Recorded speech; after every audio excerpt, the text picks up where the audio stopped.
Hello, and welcome to Let's Talk Real Estate and Stuff, the podcast where we dive deep in the world of real estate investing and the random stuff that makes life interesting. I'm John Whitfield, joined by my co-hosts Carlos Zamora for Investor Fuse and Carrot, and BP from Ted Sysops and Mobile Home Park Operator. How you doing, gents? Yo, I was gonna tell you pre-show, but I figured I'd save it. I figured John would appreciate this. So I was doing my daily doom scrolling, which I'm really trying to break that addiction. But I came across again, build AI. So they got funded. I'm gonna fuck this amount up for anybody that wants to call me out on it, but they got funded like $500 million, What? Silicon Valley money. Turns out it wasn't AI, it was just a bunch of Indians in India manually coding all this stuff. And like apparently like for the longest time they were able to, you know what I mean, like fool everybody until it was uncovered that there was no AI in this entire AI company, and it was all just a bunch of Indians just over there working their ass off at some fucking That's sweatshop, dude. hilarious. Can you believe? And that's the thing is like everyone's in the race to do AI, and we've talked about Mhm. it on this show. But you'll see what people will do to try to keep up with it, even Say if that they they're don't AI. have, Yeah. say they're AI when really it's just dudes coding.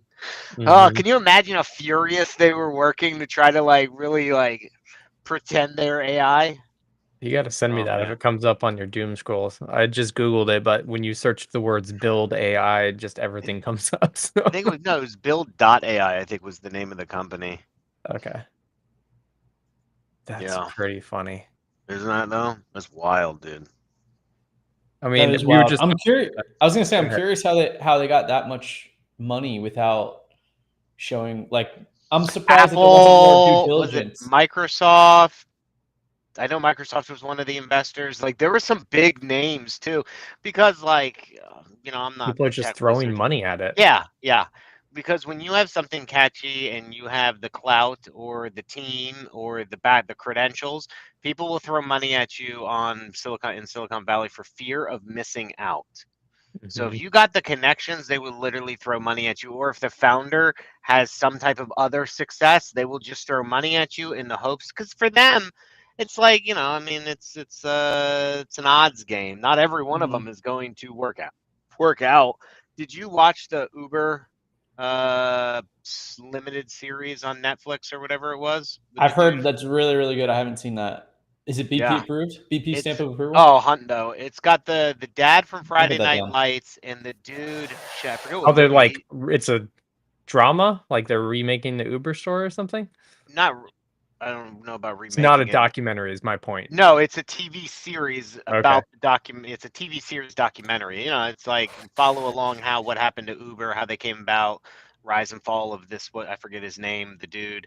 I watched it like a year or so ago, um, but it just goes to show like in that flurry of activity, and the guy talks about like his different investments, and that's one of the things is like not every investment works out. Right. You really try to invest in the person so much as the company, and they try to gauge the best they can. But there's a lot of Yeah, it's L's funny. I've that you been take. rewatching Silicon Valley, Oh, and I it's love it. it's like it feels like I've never been to Silicon Valley, but I kind of expect it's pretty accurate where it's just like people walk in and they say, "Here's an idea," and they get money. Yeah, If you have the kind of reputation to kind of go along with it, because yeah, there's just so much money flowing around out there. there And is, man. it's like, yeah, it's like I will invest whatever in 7 different things that maybe do the same thing, hoping that one of them pans out and, ultimately makes the money. Silicon Valley first few seasons is so good.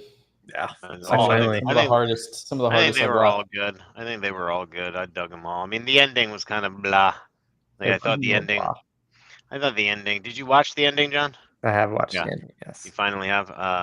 I just thought it was a big letdown for like I get it, they're doing the right thing, and now he's like some fucking teacher or something. Like it's like, Mhm. You like wanted really, them to dude. finally have success because, like, every season is like, they're almost there and then Yeah, I would have either success or total failure, not this bullshit where he does the ultimate good. They Right, yeah. sacrifice the. That's not fucking happening. Okay, not happening. Not happening. I mean, I get why it happened, but I felt like they went to total extremes. Anyway, I thought that was interesting as we talk about AI in real estate, how you got to watch out for I don't know if we have any fake AI companies in real estate, but people passing off AI when really it's just automated systems. Yeah, there's definitely a fine, well, not a fine line, but to the casual observer, a fine line between the two. Yeah. You got to know what to look for. Our features truly have AI. Well, we've gone over those. I can't wait. So you released the beta version of what we talked about last week, right? We're adding more people next week because we added a new step to the autonomous lead manager this week with called objectives. To help it better understand what is it the user wants them to do in a conversation and progress forward through that. So we just finished testing that today and it's working really, really well. I dig it. It. We have an agent available, BP, just really beats them up on price, really hard negotiator. Yeah, that's me. That's me. We say use your verbiage can be rated R. I tried negotiating some dude on an RV the other night, and he was like one of those hardcore sellers who wants to talk about his portable shit can. And he's like, it's like a porta potty for an RV, and he's like, this thing, and I'm like, I get it, dude, but like, I'm not like a paying composting toilet. No, it's like it's literally like an auxiliary tank that you could strap to the back of your RV. It's like Full of porta poop? potty. That's exciting. Yeah, so basically, if you're boondocking and you need your 50-gallon RV Blackwater tank fills up, you can switch out to this, and it gives you another like 20, 30 gallons. It helps you get through another day or two. But the guy's like naming, just like a seller naming off, oh, I've done the roof, or I added new fixtures and the lights, and I put new fans in. And you're like, dude, like that doesn't do anything for me. That's what this guy was doing, and he's like, oh, I mean, I paid X for it so many years ago. I couldn't take it. It's like, dude, it doesn't matter what you fucking paid 10 years ago for this thing. Like, that's irrelevant. What is it worth today? But I tried using all my sales guru tactics on him, but he's just one of those dudes who and he's not even flexible on price, and it's like, why'd you list it on Facebook, bro? Because he's attached to it. I have a friend who's like they bought an old Ford Ranger, like a shit ton of miles on it, and like has redone everything to it, right? Like put new shocks, wheels, done everything in the engine, like new seats with air conditioning in them, and he wants to sell it for what I classify as like an unreasonable price for an old Ford Ranger because he's like, it's worth to him, that dollar amount is worth the time he invested into get your it. Labor. Yeah. You can get market value and maybe parts, but you'll never get back your labor when fixing a truck or a vehicle of any kind. But that's where the profit is. Yeah. So like you sacrifice, that's your job, right? Like you're sacrificing. It's like when I fix up a house, I'm not like, oh man, like I pay myself $100 and some grand a year. Like I need to divide that across these properties. That's not how it works. My labor saves me money. My labor is my profit, essentially, especially on trucks. But no, I mean, I'm using my negotiation tactics every day on the RV marketplace. I was talking to one dude, and he tells me he's doing Airbnb RV rentals, and he wants like 15.5 for this RV. And I've been chasing them for like 12 and 13. You know what I mean? Like they're out there, and that's usually the going rate. This guy, and when I was like, "Are you a dealer?" And he's like, "No, I'm an Airbnb RV company or whatever. We rent them out." And I just laughed. I responded, and I fucking laughed, and I was like, "Oh, okay." I'm like, dude, like no one's paying you that for the town bicycle. Like, so wait, he finds trailers, redoes them, and sells them to people who want to run them out on Airbnb? No. Airbnb is a whole industry I could go into depth on because I've learned about it through my, and a lot of guys in my space do it too.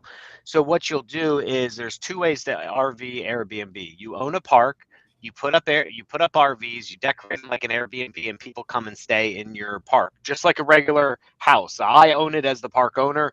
A lot of guys like me will do it. I've looked at a bunch of parks that have like those filling some lots. The other way is what I've rented from is you'll go and buy 5 RVs, John, and because you got some land and you got a big truck, and you get them in deals, and you finance them or whatever, and then you fill them up with all the decorations, all the appliances, fixtures, everything, bikes, grills, and then you put them on RV Outdoorsy or RV. Oh, and people come rent them. So yeah, and so I've done it, and you go Yeah. and rent it, $150 a night or whatever based on the length. And then you charge extra for, you want to use my grill? I got a new grill. That's an extra 25. Do you want the gas propane tanks? That's this. Do you want bicycles? And it's like an Airbnb.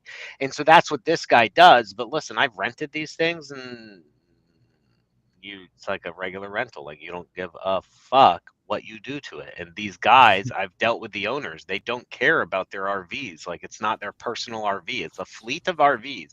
We rented one, and literally all the trim fell down on my daughter. It was like we were driving and one of the bumps, like it was a motorhome, the first one we ever did. And like the trim pieces on the slide out just fucking fell down and cracked her on the head. And I was like, oh shit, like I'm in so much shit. Like, this guy's going to charge me.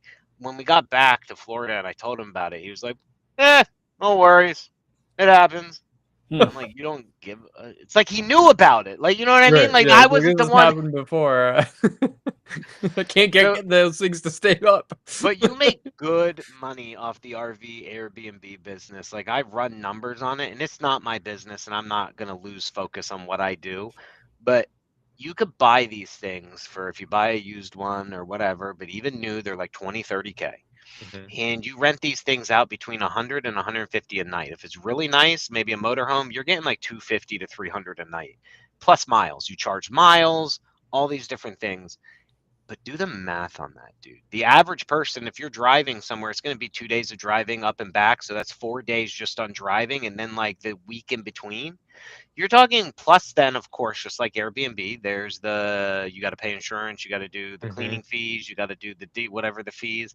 Bro, you're dropping a couple $1,000s easy just on like a week or so of an RV rental. That guy's going to clear 1,500. That more than pays for his fucking payment. Yeah. More than pays. And so the other thing is, like, not only can you rent them that way, but they'll drop them off at parks. So there's people in Disney that do it at Fort Wilderness. Yeah. And up at the Auburn one, we'll do it. Like, I got a guy's number now. Like, I'll call if I'm heading up, and he'll just drop off a fifth wheel for me. And like same pricing, but more, because now they're charging you for delivery. The delivery. And like, they make a racket. And like, when we went up for my daughter for Auburn, we rented one, my family, and then her mom's side, like her mom's family, like they rented one too from the same guy, because I referred him over. And it's like, I was just thinking how much money this guy was fucking making. And I was like, that's his full-time job. He says he has a bunch of RVs at his house. He owns it's like a acreage of land. Like, he owns a lot of acres, and he just has them parked there, and he lives down the road from the park. And so he networked with the park. They refer him out. They fill up their lots. So he rents out his fucking homes, dude. And like, so smart. Yeah. So anyway. Sounds like I think I'd prefer that over Airbnbs. I feel like it's less risky, like less money tied into it. Like, if something goes wrong. The problem is they depreciate. Yeah. So like, I'm looking at a 2012. So 13 years old, and who knows what the guy paid for it, maybe 20, 30, and now it's worth like 11, 12, you know what I mean? So a decade, and he's lost like 60% of the value, I mean, 70% of the value is gone now. So at least with an Airbnb, you're, still have an asset to sell. Yeah. Yeah, you're trading like the built-in value plus appreciating year over year versus something that's just cheaper to get into. And 100%. It's like, what would you rather have, right? Like a depreciating asset versus an appreciating. Not like you can't sell it, but the longer you hold on to it. But then there's an argument to be made, Carlos. It's like, well, realistically, it's a rental. So like, how long are you really going to do that? 5 years? What's the average hold time of an Airbnb? These people aren't holding it for 30 fucking years. The Airbnb them. A lot of investors are in and out in under 5 years, regardless of the investment. Maybe they hold on to it for the decade, but you're making your money. You're definitely making your money. I mean, you charge for everything. I got charged for a camera, the hitch hookup. Like, they'd add on extras. If you did it, let's say you and your family, and you don't have shit, you have nothing because you're not an RVer. Like, you're going to get just raked over the coals because you're going to need the hitch. You're going to need the whatever else. You're going to need the hoses. You're going to need all the grills and the Yeah. And so what do you do? But it's better than staying in a hotel. Right, for sure. It's even better than a regular Airbnb because at least here you have it. I had one delivered to my house and then I packed it from there. And like, just bring all your food, you empty out your fridge, put it in there, boom, you drive up. They don't charge like mileage at all? So it just depends. Like, you mean when I'm driving? Yeah, like you can only rent a car. Yes and no. Every listing is different. It also depends on if it's a drivable one versus a towable. Okay. Yeah, that makes sense. But either way, circling all the way back as we weave back to the beginning of this, it's like, would you want that for your own personal home or RV? Like one that 150 people have stayed in. That there's a reason he's selling it. Like that you're not getting a discount on either, right? Like you're not getting a discount. Like I'm paying full market value that John would sell on as a personal seller. That's 15.5 is if John sells it with all the accessories with it. Him and his wife took care of it, loved it, took their family on it. I stand there. The other thing too is though, like most RVs, people use a weekend a month, maybe max, right? Like That's a true. week. Hundo. Like pieces versus an Airbnb RV, like that thing is getting used way more than the average RV is. So why would I pay 15 when I was going to offer him like 10? I figured, okay, even if it's used a lot, like I'll get 10. That's cheaper than like John or a private seller. But like I went down to a dealer. This tells you the market. So there is a fifth wheel put on, and it was the dude who flips them. There's a whole flipping of the RV business, John. They flip them. They buy them. The guy bought this one up north off Facebook, he said, because I was just chit-chatting with him, and he drove it down. He didn't tell me what he paid for it, but obviously probably a good deal. Drove it down, did a couple minor, did some floor repairs and cleaning it. Anyway, we went in it. It was a piece of shit. He knew nothing about it. So, he knew nothing. I couldn't ask him questions because it wasn't his. Opened up one thing, roaches came out. There was a leak in the back, and I was under checking the slides, and there was, the insulation was falling down anyway. Needless to say, we walked it, loved it, but didn't love it. And so me and my wife, we left and went to the beach and stuff, and we talked about it, and I texted him, hey, man, we're going to pass. 2 days later, it was sold. What? How much was he asking? That one was 12.5. I think that was 12.5. Okay. It was 32. Like the worst, but you don't 32 foot.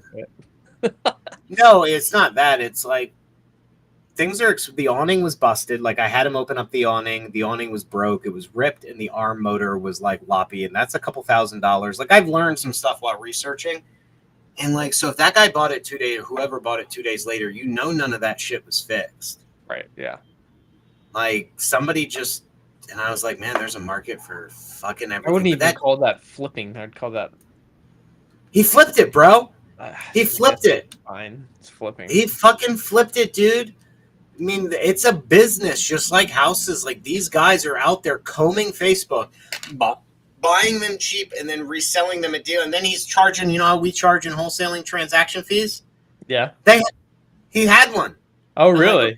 So I'm like, okay, dude, if we get to that point, what is it? He's like, well, there's a $285 closing fee. That's your, obviously license plates, registration. That's normal. And he's like, and then we have a $500 doc fee. I was like, well, what is that? Doc prep fee. And I go, what is that? Because the documents I'm paying for to do the thing. He's like, well, that's a fee for us to put everything together and to get this deal done. I'm like, and in my head, I go, no, so it's a fucking transaction fee. I got a TC. Listen, I got a transaction software if you fucking need one. But it's I'm getting charged, dude. And so why would I buy that from him versus a private seller? That means I could pay $500 more to John and still get the same fucking RV. But at least John's going to know. When I talk to owners, they know everything about their RV. I'm going this weekend to look at one in Orlando, and that guy knows I've chit-chatted. He just knows things about his RV because they lived in it. So great. Yeah. Way better person to purchase from. But flipping RVs, I've learned is a thing. RV Airbnbs, RV rentals. There's ways to make money. And it's if you remember, Pace Morby did that whole, it was 2 years ago, he did a whole trailer rental business with his son. What do you call it? The construction trailers, dump trailers, utility trailers. Same concept, right? And that was the rage for a little bit. I knew a bunch of guys who were getting into that because they were using trailers for their flipping business, and they would have a dump trailer and a regular trailer. And when they weren't using it, they would start renting them out. And then they realized how much money they could make. And so then because trailer prices went through the roof during COVID. Yeah. So people were capitalizing on that. This is the same concept. Like if you see how people are making money, there's ways in this business to everywhere. Yeah.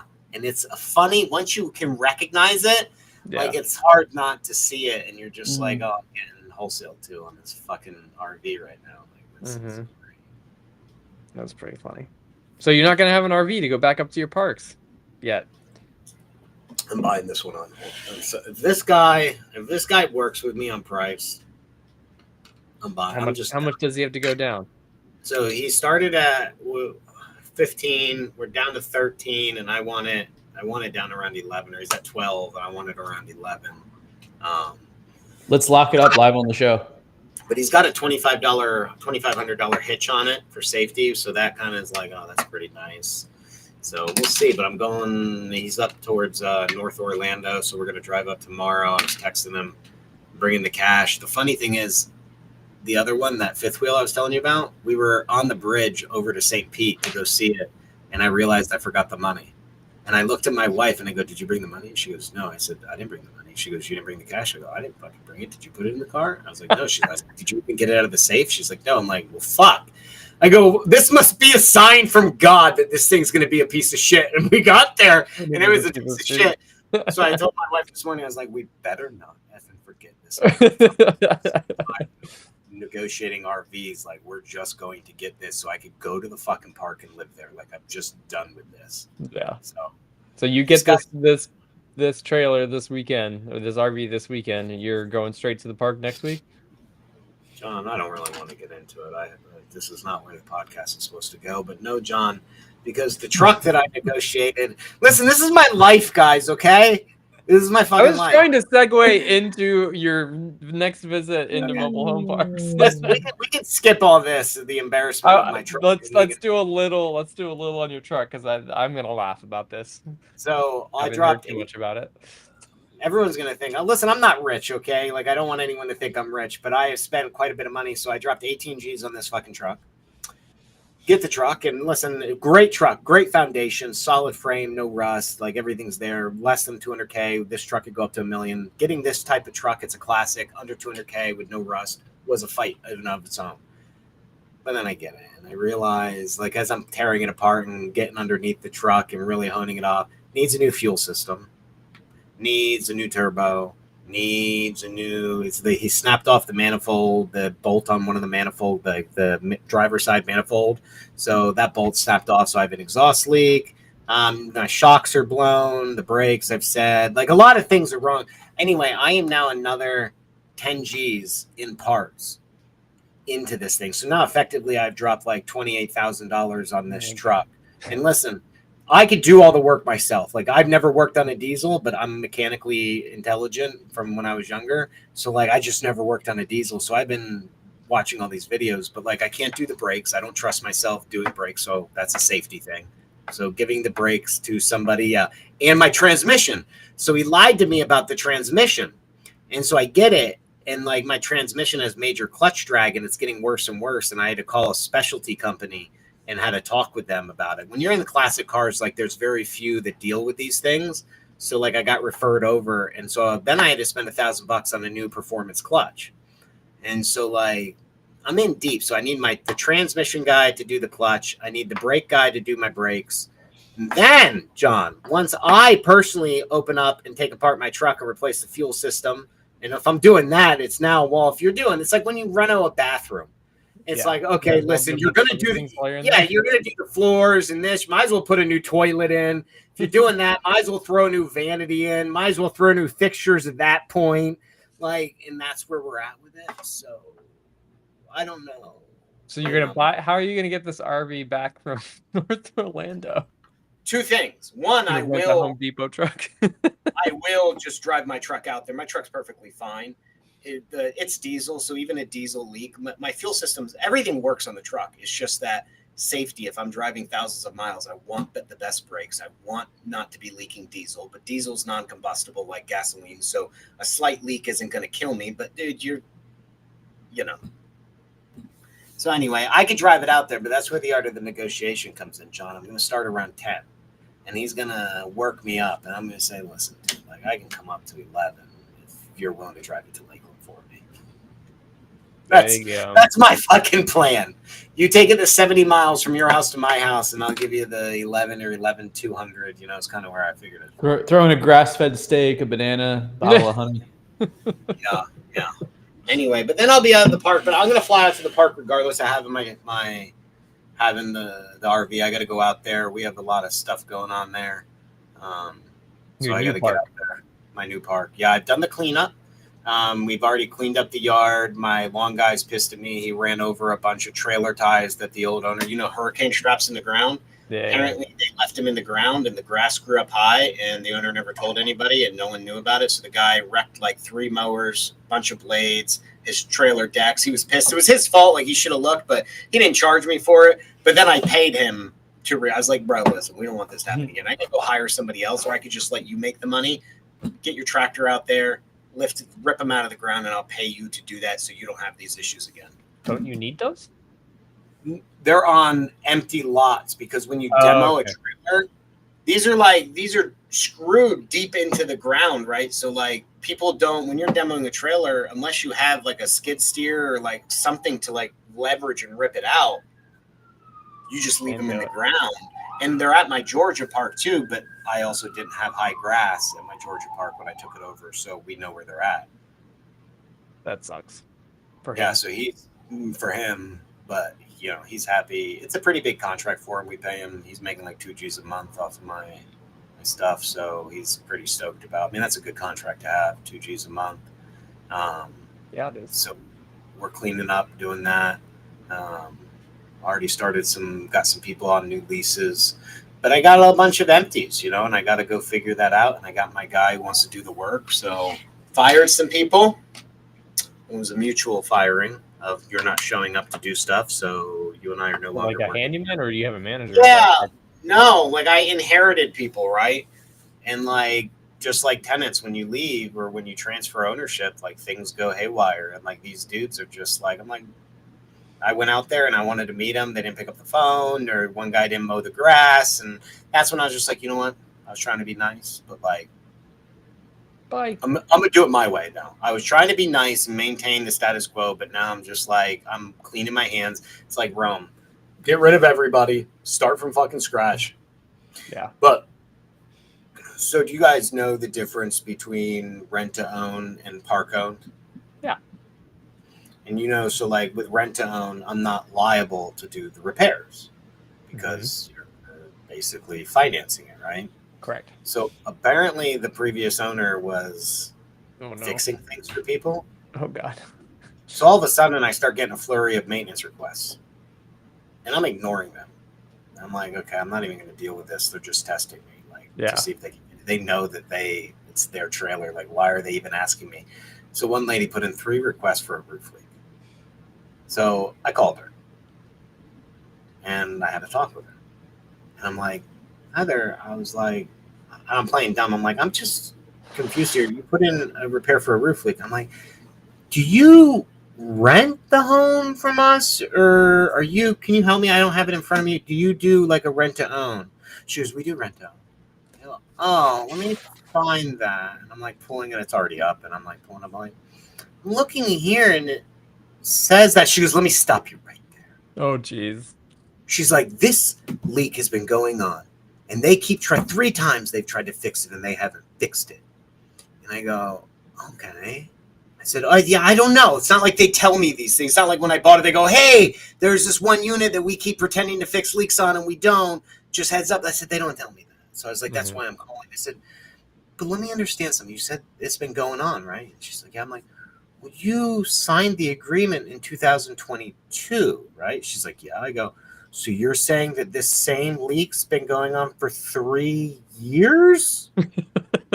She's like, well, they've been trying to fix it 3 different times. I go, well, that's the thing is like, I don't know. Is it before you signed it or after? But I said, I don't know, but like, this is confusing to me. I'm like, I'm reading this and it says that you agreed to buy it in as is condition. Dude, like I'm reading this. Anyway, long story short, she's pissed. And she's like, so I guess I got to tell my husband that we're just going to have to fix it ourselves. I'm like, I mean, yeah, I don't know. I'd have to put a special request into the owner and ask, unless you want us to fix it and charge you for it. So if you fix it, you're going to charge me? I mean, it's not our home. It's yours. Mm-hmm. So long story short, by the end of it, like, she was okay.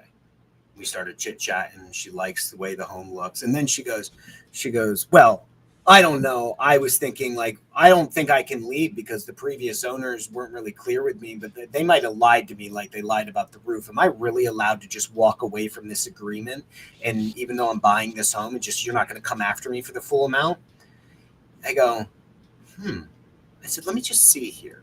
And I go, and I jog my memory. I'm like, Heather, if I'm not mistaken, back on April 22nd, it looks like you had applied for another apartment with Prime Realty Corp, and they emailed us asking for a recommendation on you that you paid your rent because you were looking at renting from them. So were you already planning on moving? Dude, I was catching her in like every fucking lie imaginable. And that's why we have great documentation. We log everything in Rent Manager. You know, we have a centralized email system, so I'm apprised of all these things when they call in. You know what I mean? Like, and it's just they always try to get one over on you. Mm-hmm. You know, it's like, and I explained to her, like with seller finance deals, it's like normally I could go after you for stuff, and I could, but I was like, really, your penalty is the forfeiture of the home, and you're giving us back the home, and you're forfeiting all of the payments you've made to it. So I was like, unless you like burn the thing to the ground, I'm not coming after you. Could I? Yes, but I'm not coming after you for it. You've just given us the home back. Versus a rental, where, yeah, we will go after you for unpaid rent or whatever the damages, all that stuff. So like in the end, what she said was she was very pleased to live here because she sees the park getting cleaned up. She sees that we're picking up the phone and responding. I mean, she wasn't happy that she has to do a roof, but come on, it's her job. She bought the home. Like she was just skating free with the previous owners, but they were not pieces of shit, but they were just slow playing it because they didn't want to do it, but they didn't have the heart to have the hard convo that I fucking had. Right. Yeah. So rent to own, did they pay more than somebody who's just renting? No, cheaper. How does that benefit you? Because I'm not. So my maintenance costs are typically could be 10 to 20% on a home. So, you know, I'm saving my 10 to 20% property taxes, different things on it. Just so they're charging property taxes as well? It depends. I was just about to say it depends on how you write your agreement. So, like, I can maintain the taxes myself until they because you wouldn't transfer the title until they complete. No, I hold the title. And that was the other thing is, like, I got a call from somebody who was claiming that they had been calling the previous owner about buying out. Did I tell you guys this? That they had paid off their home? Like 2 years ago. Oh, yeah. And so we actually gave her, like, I'm giving her the title. And I'm like, okay, like here, we signed a new lease. She now doesn't pay me rent. She owns her home. She pays me lot rent. And it's the same thing. It's like, I hold the title until you pay it off. And when you do, it's yours. And you go down to just paying me lot rent. Yeah. Which is ideal. So, like, I was just talking to a guy in the same park. His wife can't go up and down the steps anymore. And he wants to rent one of our homes, the mobile homes. He's in an apartment above the office. There's no steps into a mobile home? Like 4 compared to a walk up to a second it's story. Like a whole staircase. Yeah, it's an outdoor. Yeah. It's like, you know, like motel steps. One of those second story ones. And then I was like, hey man, like, you know, it's going to be more expensive because now you're paying like the park pricing, you know, and so it's going to be $695. It's like $450 for the lot rent, $100 for the home rent, and then $95 in water, sewer, trash, lawn bills, right? I pay everything. You're just paying your electric. And he's like, man, that's like really expensive. And I'm like, listen, like the only way I could do it is if you want to buy your own home. If you want to buy the home, I can get you in cheaper, but then you're responsible for the repair. And so then they have an issue. You could buy it cash, and I offered it $2,500 to him. He buys it, $2,500, done. Yeah. You sold a house for $2,500? What? Yeah, I'll sell it for whatever. What? So, yeah, John's amazed. Let's talk about it. Ready? So if I keep that home and I rehab it, I'm going to put in like 15. Oh, so 8. It's a house that you were like, I thought it was like a good house. It's not a great house. It's like when you flip a house.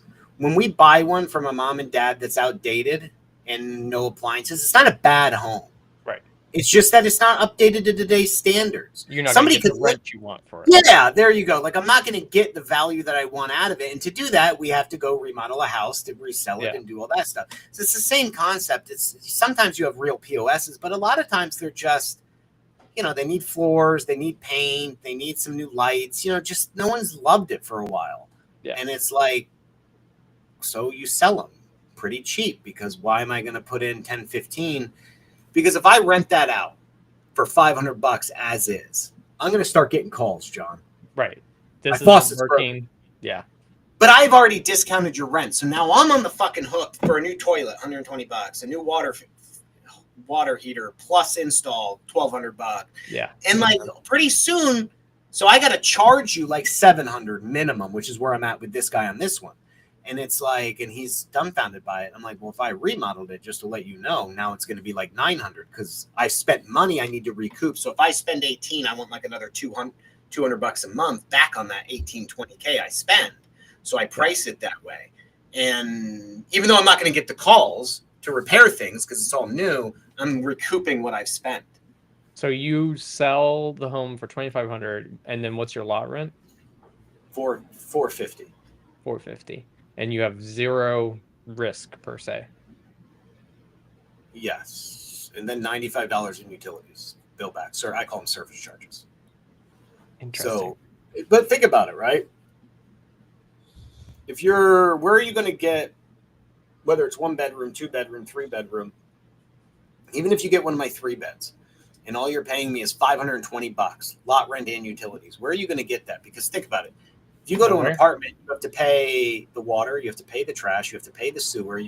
Even though they don't have a line item for lawn, you're still paying in the rent for the apartment complex to maintain the common grounds. Yeah. I just break it all out because I don't try to hide things. Plus, it's nice to see it on my P&L. I like everything broken out, and that has to transfer to the invoices to the tenants. So I have to explain that away. But like, it's not. But I'll sell. Like, I'm selling a unit for $500. What happens if they pay $500, they pay you lot rent, and then they leave and don't take it with them? So it depends on if they have the title. If they bought it and they own the title, then I have to go through abandoned title process. Okay. So it's. So you could get the home back. Oh, I will get it back. Yeah. So a lot of these things are sold. They're not moving. That's the thing I was going to ask. Like, how many? What's the chances of people actually moving these homes that they own? So the average tenant-owned tenant stays over 10 years. Because once a home gets so old, they're not movable. Like, no one's going to. So like these ones are 1970s. Like the one we're talking about is like a 1978, 1980, something like that. Dude, you'd be hard pressed to find somebody if that chassis is in good condition, if they can find the axles and the tires for it, if the tongue is still attached. Like I have one where there's no tongue. It's like, so don't know how anyone's moving that out. Like, you know what I mean? Like, so again, maybe there's a way that I don't know of. There's like an adapter tongue nowadays. Who knows? Someone's like, oh yeah, I got a universal fucking hookup. Yeah. But, so and then what's the average time length for rent to own? So that's the crazy thing, is we're losing people in Bayshore because the way the previous owner did it is John, if you're in this demographic and I sign you up for a 20-year mortgage and you're paying on a piece of shit mobile in a trailer park, you're living literally paycheck to paycheck. Your time horizon is like 1 year, 2 years, 5 years. Like you're not thinking 30 years, right? Whereas a homeowner is like, I'm going to be in this neighborhood forever. So she worked out 20 years, 15 years. And like, I talked to one guy, he's leaving because he's like, I've been paying on this thing for 5 years and I'm nowhere near paying it off. I feel like all I've done is pay interest. It's a fucking ripoff. You can have it back. I've done all these repairs. It's your benefit. I'm like, I'm sorry, you're leaving, bro. Like, you know, but really they should be 5 years or less. I'll go up to 7. But it should definitely be less than the 10 that you were talking about. It's like the average. Yeah. I would never do 10 because I want them to my goal is for them to own them and stay in my community, but not be upset and go somewhere else. Like, so that's what I told the lady with the roof leak. I was like, ma'am, I was like, but I need you to understand, after we kind of hashed it out and we were on the same team, I was like, if people see me making you do that roof because it's your home, then they're going to start to say someone's taking pride of ownership in their own home. And then your neighbors are going to start to do it because they know I'm not going to do theirs. And people will start taking care of the homes that they purchased because they know it's on them and nobody else. And once that starts happening, then the trash gets picked up and no one's littering outside. And it's just, but if I just come in and start fixing things, you're going to be thinking it's a rental when really it's your home.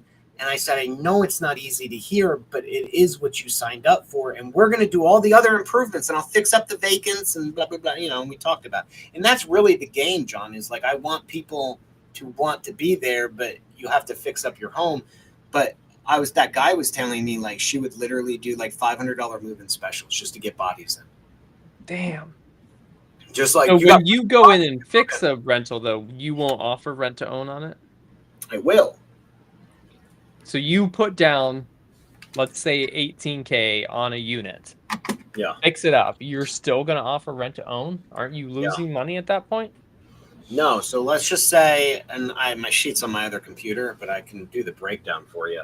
But it's like, if hypothetically, I don't know, how do you say it? Let's say you got one for 10 grand. Whatever that is, right? Maybe I offer it to you for $500 down or $1,000 down, which is pretty typical, right? Like $5,000 as is or 10 grand as is. We have a lot of them in Winona like that. You fix them up, and your payments are going to be the $520 plus. Usually in Winona, they're between like $150 and $250 for that 5 to 7 year term. So you're all in at like $750, and we're talking 1,200 square foot homes. Okay, so you got a 3-2, 1,200 square foot home. That's where you're at.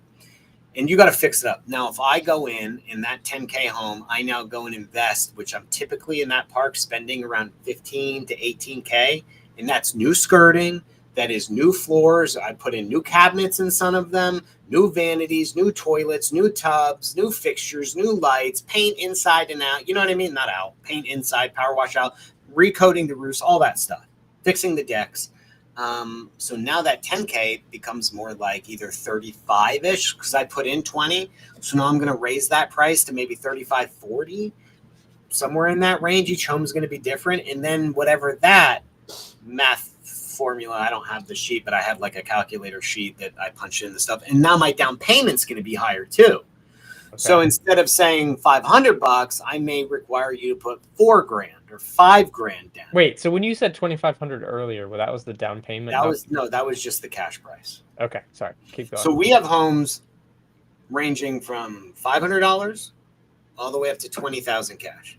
Just depends. Like double wides are going to be like 15, 20. If they're in good condition, I will sell it as is, decent condition before I paint or do anything, but maybe the appliances are there, the roof is good, there's no mold, there's good floors, all that stuff. It's move-in ready, but not updated. I'll probably sell that thing like 18 G's. You know, you got cash for 18, cool. Maybe now as is, it's 25 as is rent to own. So if I sell something 8K cash, I'll probably do 12, 14 rent to own. You see what I mean? Like you're paying more for the payments. Now, if you want to pay me on my remodel, you want to pay me for that rehabbed one where I was selling it for 10, then put 18. And I'm offering it 35, 40. You want to pay me 28 and break me even, and you take over this thing, and you got 28K cash, and I get my money back to my investors, and I can roll into another home repair. I'm cool with that. I don't need to make profit. I'm making profit whenever I have to. Yes, but I was going to say I'm making profit when I have to finance it to you because now you're asking me to hold it, so I need that interest built in type of thing, if it makes sense. Yeah. But dude, like if you want to come to me and you want to buy something cash from me, as is. They're called Lonnie dealers. So like if a Lonnie dealer comes in, like Carlos comes in, and his whole thing is flipping. The King of Trailers used to do it. Alex, right? That was his nickname, King of Trailers, I think. Alex Ottawell, he used to come in and he would do like Lonnie dealing. He would buy mobile homes and then fix them up and seller finance them out to people. And so I'm okay with that. He pays me my lot rent and then he charges whatever on top of to, Jose or whoever it is. So maybe that guy comes into my park and buys 2 of them and he buys them cheap from me. Because when I buy the park, I don't assign value to these homes rarely. And if I do assign value, it's really like a nominal amount of value to these homes. So I pretty much getting a lot of homes for free. Like in Bayshore, I got all the homes for free. Like I was buying it based on income and not applying the home value to them because they were really... Makes sense. Huh. So we learned everything about mobile home parks.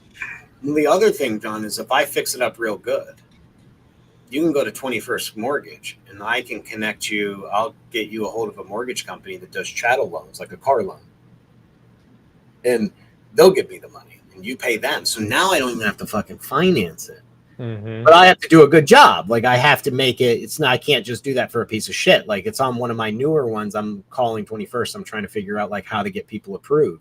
Yeah. But then I get that influx of cash. So here's where the benefit is, John, is if when I write my, my offering pitch deck or whatever, I'm not assuming a lot of those things. So if I plan I need $100,000 to flip 10 homes, but I sell 5 of them to somebody who pays me cash, the money I made back. So if I invest for 5 and get the money back, I don't need that other 50% of that capital, right? Because I can take that money that I got back and put it back into the home. So essentially I get a lower capital cost because I don't need as much money from my investors to rehab homes because I'm reutilizing the money that I have. Or if I already have the money, I have enough money, then I'm loaded with fucking capital, then I just return it back to John, my investor, and John's happy because he's seeing this huge chunk of money coming back every couple of months because I'm selling units at full price to either a person paying cash or a lending company funding me and doing the loan for the person. Interesting. That will not work in Bayshore, but it will work in Winona. Bayshore is really old homes. But Winona is like 90s, late 80s, or 90s, 2000s. So I'm pretty sure I can get most of those done right. Interesting, isn't it? There's so many ways to make money. Yeah. It is. We were raising capital. This one. So what's the usual rental return? Who knows? Like on a rental home. When you guys do it for Investor Fuse or Carlos, like when you rental, I'm not sure. Like what do people? 10-12% if I had to guess. 10-12%. What about like what do they say? The rent multipliers, X multipliers. I'm not sure. So what do they call it? I'm drawing a blank here. It's like whatever I get on my whatever the house costs. I do a 1% rule. 1%. Oh, when you're analyzing, doing a 1% rule, you want to get 1% of the rent on the buy price. That's it. Okay, I drew a complete. I thought you were asking about like return when you were like talking. If you were doing it for like investors, I think it's just a different way of saying it, but it's probably like the same thing. But like the 1% rule. So if I buy 100,000, I need 1,000 a month. Mm-hmm. So we were doing a capital call. Dan, a friend of the podcast, Dan had me on a call with someone investing with us, and he's in single family, and he's telling me about that. He was asking me about the rentals in the park, and I go, let me give you an example. Joe, I'll just use Joe as his name. And I was like, Joe, and I was like, tell me about one of your houses, and he told me, and I was like, okay, and you're hoping to get what, like $1,200, and you spent like $200K on this house. I was like, let me tell you a story about one of our other parks. I said, there is this lady who owned her own home. She's aging out, and she went to the retirement facility. It's a 1,200 square foot, 3-bed, 2-bath. She's owned it since it was brand new, delivered it to the park with the previous owner. I said, I bought that unit for $7,287, $78. I said, all I have to do is the floors, some blinds. I'm going to put in maybe like $7K. I'm going to be all into this thing for $15. I said, I'm going to rent that thing for $9.95. I was like, where are you going? Make your money back almost in a year. Crazy. Think about that, right? That's crazy. Or if I wanted, that's rent is only $200 off of what he was planning to do his single family home for, right? $1,200, you said? Exactly. I mean, in that example, I'm sure there's other homes at different prices, but in that example, you buy a $150K home, $200K home. In today's market, what are you getting? $1,200, $1,500, maybe. Let's just even say you're getting $2,000. Mm-hmm. $2,000 on 200 versus me, $1,000 on 15K. Mm-hmm. And what if I sold that? If I used the strategy that a lot of guys do, where they get a hold of 21st Mortgage, they sell it, 21st Mortgage, and I sell that thing for $35. Now I'm a flipper. So with mobile home parks, you can seller finance money. the rent to own way. You can rent it. You could do tenant owned. How is rent to own different than seller financing? Aren't they in essence the same? I was using them. I corrected myself. It was not an and, it was a slash, because you want to be very careful with the seller finance word with Dodd-Frank and stuff. Like you can't seller finance. You're not a mortgage company, so you can't write loans. So rent credits, rent to own. There's different ways around that type of thing. Check with your attorney, and the best way to write up your agreements to make sure you're abiding by all state and federal laws. Interesting. Yeah. So it was a slash, but then you got the tenant own where you're just renting the land, and then you have the cash sale as is, the fixing up and flipping it and getting cash from somebody, or sending it out to a loan company and getting a mortgage. There's so many different ways to make money. It could be stressful at times because you have to pick which one you want to go for. Like, yeah. And you're having to pick that at the point where, like, at the very beginning. It's not like you would go do the rehab and then make a decision, because some of them only apply if you weren't going to put money into it, right? Yes and no. So like in Winona, I started out doing as is, selling them all as is, cheap, anywhere from $2K to $10K, or $500 to $10K. We had one that was $500 because it's a piece of shit. And my phone was blowing off the hook. Mm-hmm. They all wanted something they could move into. None of them were move-in ready. So I learned, like, okay, decent market, but no one's able to do the handiwork. Mm-hmm. So it's there. You kind of you try it all at once, and you're like, okay, let me first do this, put them up for sale, put signs up, post a Facebook ad, get the leads, see if I could sell any of them, see if there's Lonnie dealers out there. Try it that way, and then you start rehabbing one or two at a time, renting them or selling them. And so really it's kind of like, who had that back when Pace Morby really started the creative finance, and back in the day, we'd only offer cash. And then eventually you started doing like multiple offers. Okay, Mr. Seller, option one, here's my cash price. Pre-option letter of intent. That's a lot of people. Yeah. Option two, option three. And so that's really what it is. You're on the phone with a prospective tenant, and you're like, okay, what are you looking for? Mm-hmm. We could do it if you need this way. Do you want to buy your home? I could keep your payments here. If you have cash, your payments would be here. If you have good credit, we can get you a loan. Your payments are here. You could bring a home in if you want and drop it on one of our vacants. So we work with people. It's like a sales office. I have to build a sales office to sell in-house units. That's my last step. I'm doing all that myself. Once I do leasing and maintenance, sales will be my last thing. Because leasing will kind of be sales for a while until you have enough units that you really need a dedicated salesperson. Yeah. It's interesting, isn't it? It really makes you think about mobile home parks in general. It does. Like, different ways you can make money. The low price of them makes it so flexible in how you could slice and dice monetizing them. So your oldest park, the one you've owned for the longest, or maybe own's not the term you want to use. Anyways, that park, how many units? 36. How many of those are you just traditionally renting? All of them. I just bought one more, so I think there's only 2 left that I don't know. Traditional renting, not rent to own. Yeah, that's what I just said. Oh.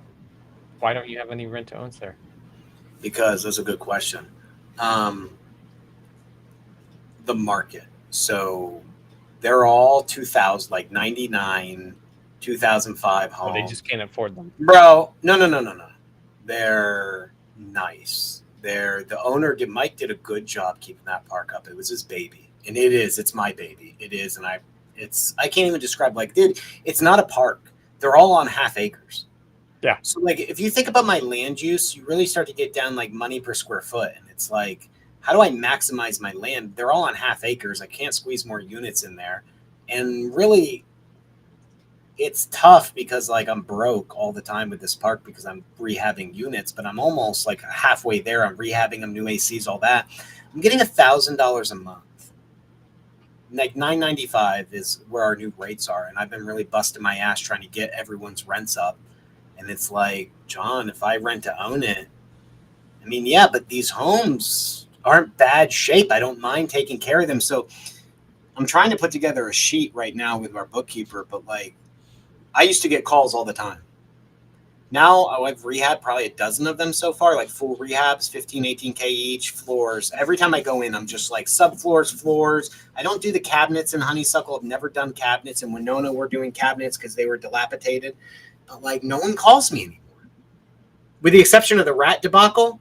Because like, so yeah, like you're having the tenants don't call you. I thought you were saying leads call you, don't call you. Yeah, like because other than the rat thing, once I fix it up, there is no my faucet's broken, the toilet's broken. There's a leak in the roof because I'm cool sealing. I'm redoing the roofs. I'm putting new ACs in. You know what I mean? Like the floors.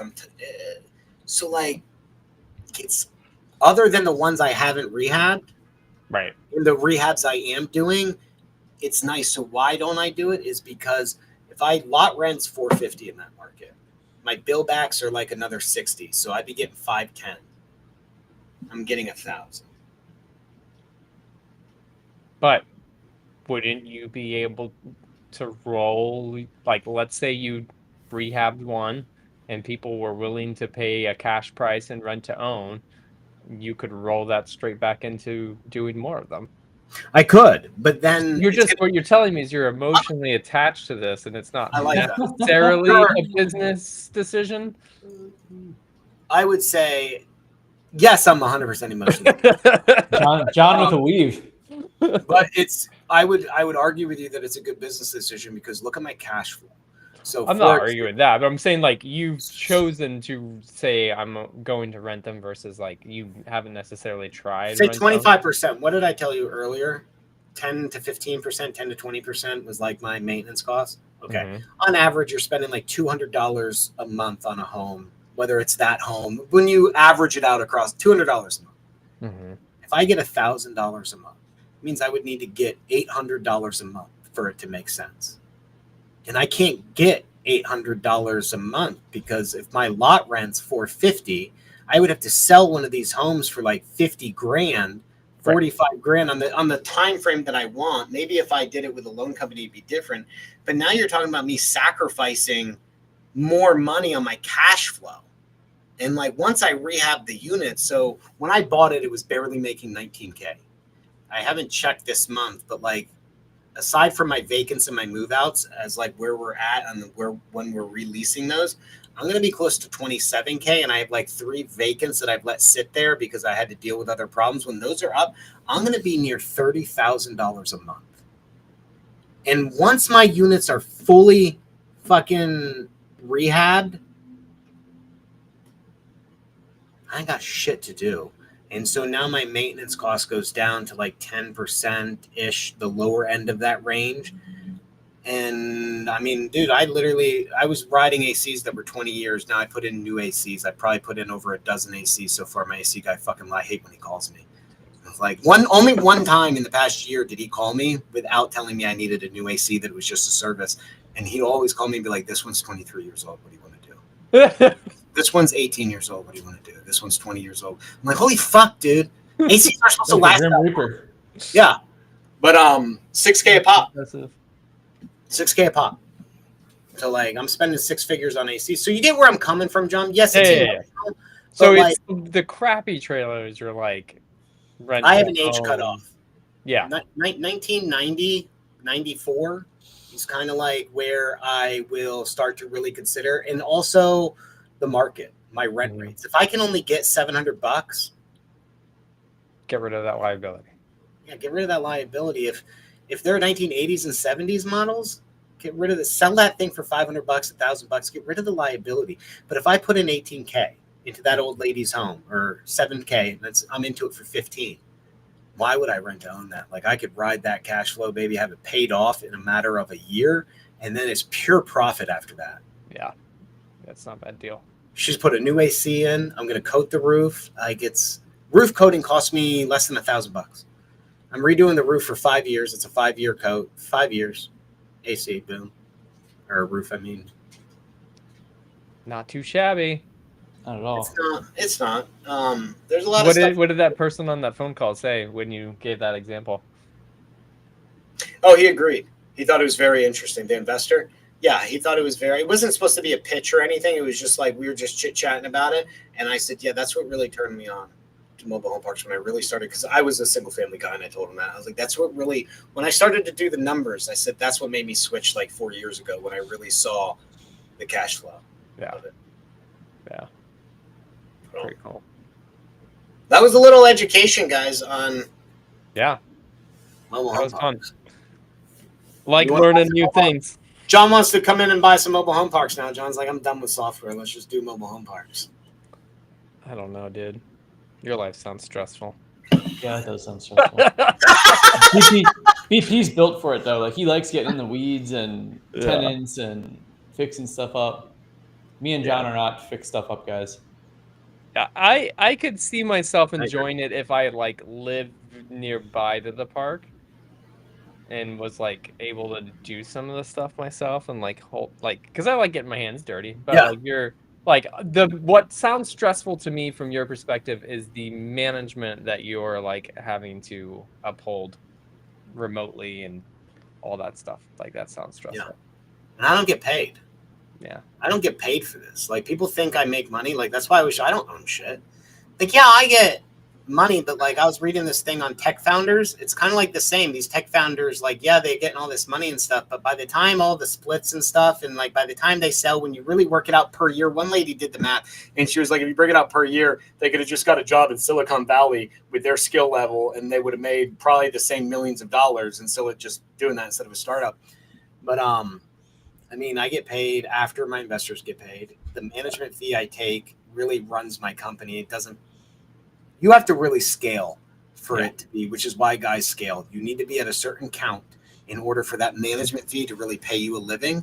And you need to make your parks better before you even start seeing anything, because investors get first dibs, which is why a lot of guys, their first park or two, they're small, they own it outright. They cash flow it. They live off of that cash flow. Kind of like what I'm trying to do with Honeysuckle, because that's the only one I didn't structure the way I structured the other one. So when Honeysuckle which is also why I'm emotionally attached to it, because I actually make profit off of that versus my other ones. Yeah. That makes sense. So, I'm emotionally attached to all of them, John. I know. One day when you're in your private jet, you will be less emotionally attached. There you go. I'm gonna be that old guy on the phone, like, let me tell you about what I did to this.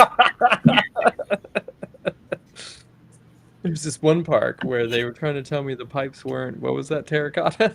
Yeah, I still want to buy it. And here's the funny thing, is 2 of the parks I use as comps down the road have come up on the market for sale. And I'm like, man, if I bought that one and I bought those ones, I'd have like 400 units in one fucking street. Like, that's pretty cool. That would be so because then you could just reuse the same staff. Oh, it would be ideal. Ideal. But you got to get there. Capital raising, systems, processes, no different than running a wholesaling, flipping, any other type of business. It's all about system processes. It's all about scaling. It's all about watching your money and making sure you're not just buying Mercedes and fucking, Ferraris out there, taking vacays to fucking Mexico. And where was it? Everyone was going to Tulum. Everyone was going. Remember, like in 1819, everybody was going to Tulum. Everyone was like, Tulum. Yeah, they do a deal and they'd fly off to Tulum with a gold chain. Now it's Dubai.